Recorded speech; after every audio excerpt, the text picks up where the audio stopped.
What's up mga boss? Welcome back sa ating YouTube channel. So ngayong araw mga boss ay magkakabit tayo ng bagong tambutso na Raider. So ito yung bago nating tambutso mga boss. Yan, so Venworks Power Pipe. Yan, so nabili ko lang ito mga boss sa Shopee sa halagang 3,500. Yan, so kung gusto nyong bumili mga boss, punta lang kayo sa Shopee at i-search nyo lang tong name na Venworks Power Pipe mga boss. Yan. So doon mga boss, pwede kayong bumili ng canister only or elbow mga boss. So ito sa akin mga boss, set na. So sa lagang 3,500.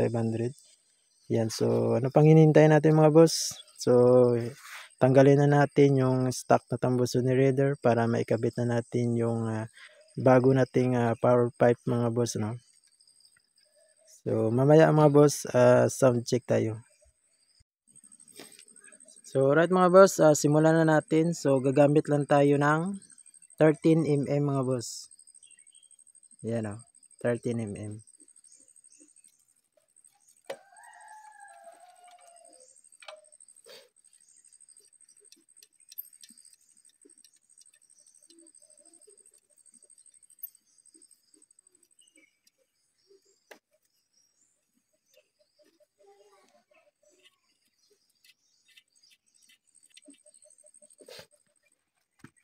So yan mga boss, natanggal na natin.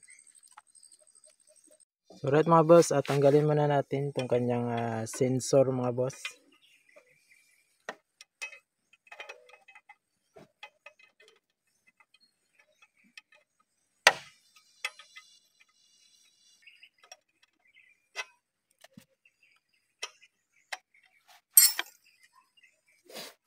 So yan mga boss, natanggal na natin. So right mga boss, medyo nahirapan lang ako sa pagtanggal dito. So ngayon mga boss, natanggal na natin. Ano? Yan.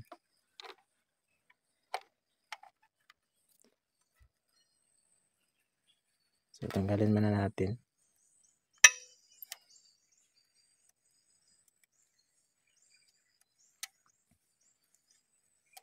So yan mga boss, natanggal na.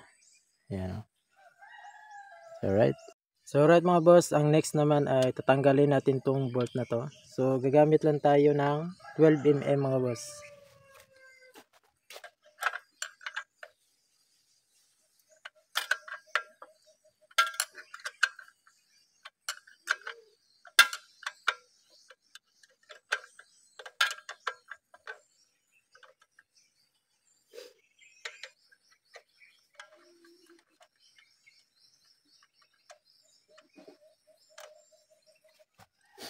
So yan mga boss, natanggal na natin.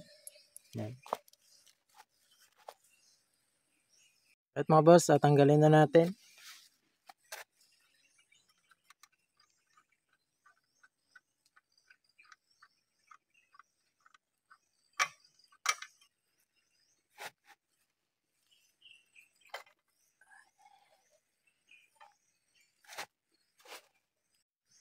So right mga boss, lagyan na natin itong kanyang sensor mga boss dito. Yan.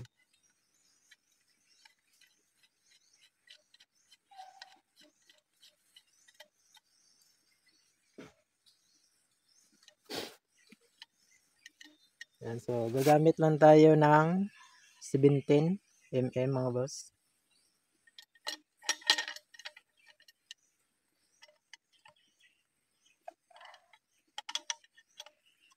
Yan, so plug and play lang siya mga boss.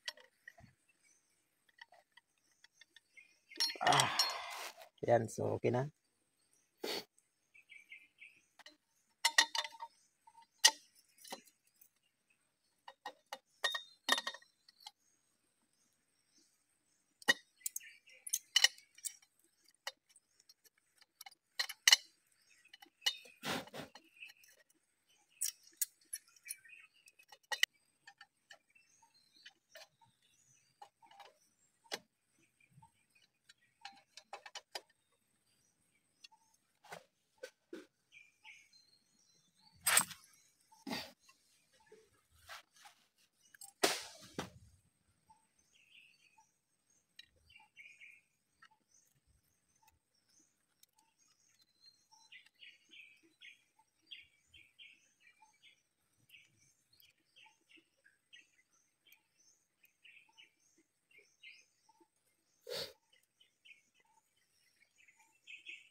So alright mga boss, naibalik na natin. Yan, sa dito.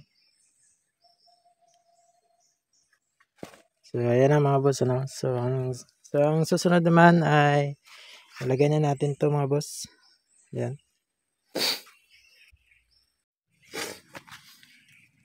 Yan, so dito mga boss, gagamit lang tayo ng screwdriver mga boss, ano, para maipasok natin yung kanyang spring mga boss. So ayan mga boss, nalagay na. Alright mga boss, ang next naman ay ilagay na natin itong ating canister mga boss. So alright, so let's go. So alright mga boss, tanggalin muna natin itong kanyang mga bolt mga boss, ano. Yan, so gagamit lang tayo ng 8mm. So alright mga boss, ikabit na natin.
So ayan mga boss, tapos na. So alright mga boss, nalagay na natin. So ngayon mga boss, excited na ako sa kanyang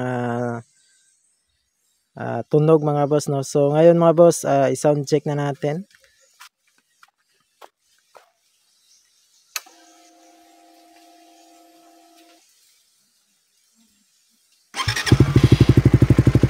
So ayan mga boss.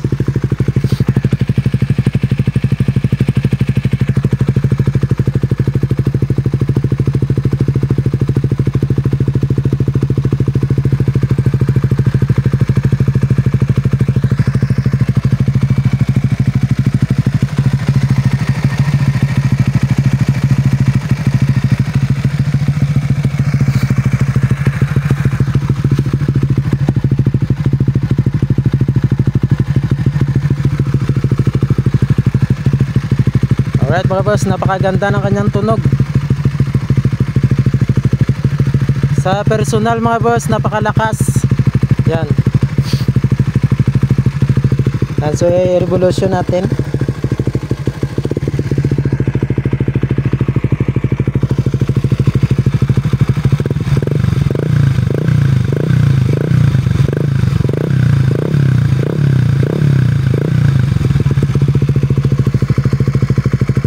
So yan na mga boss. Yan. So napakaganda ng kanyang tunog.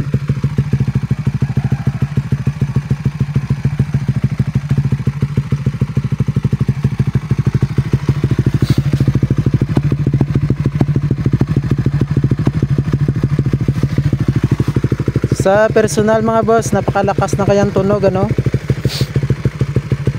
Ayan na mga boss no. Sa mga nagtatanong dyan kung pasok ba to sa LTO mga boss. So nagtanong ako sa Binworks. So ang sabi nila sa akin mga boss, pasok naman daw sa decibel limit mga boss no. Ayan. So para sa akin mga boss, 50-50 no.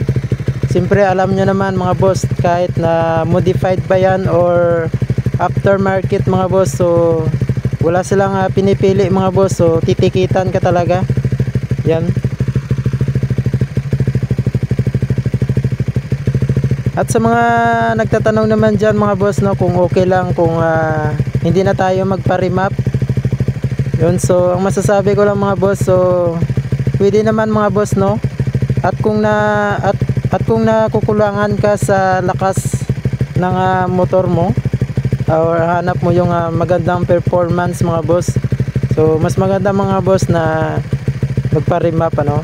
So ito sa akin mga boss, gusto ko stock lang para mas maganda mga boss.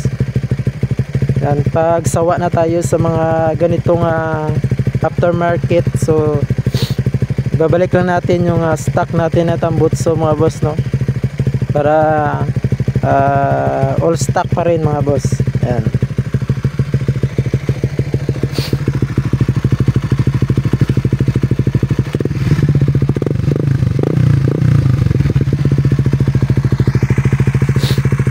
So yan mga boss, yan yung kanyang tunog. So yan mga boss, after 2 weeks, so i-review natin itong ating power pipe. I-share ko sa inyo mga boss kung ano yung mga na-experience ko, kung meron ba siyang backfire or singaw mga boss ano. Yan, so i-review natin yan mga boss. So right mga boss, dito ko na lang tatapusin itong video na to. Sana nagustuhan nyo itong ating video mga boss. At huwag kalimutan mag-subscribe at i-like ang ating YouTube channel para updated kayo sa mga susunod na ating video mga boss. So alright mga boss, ride safe.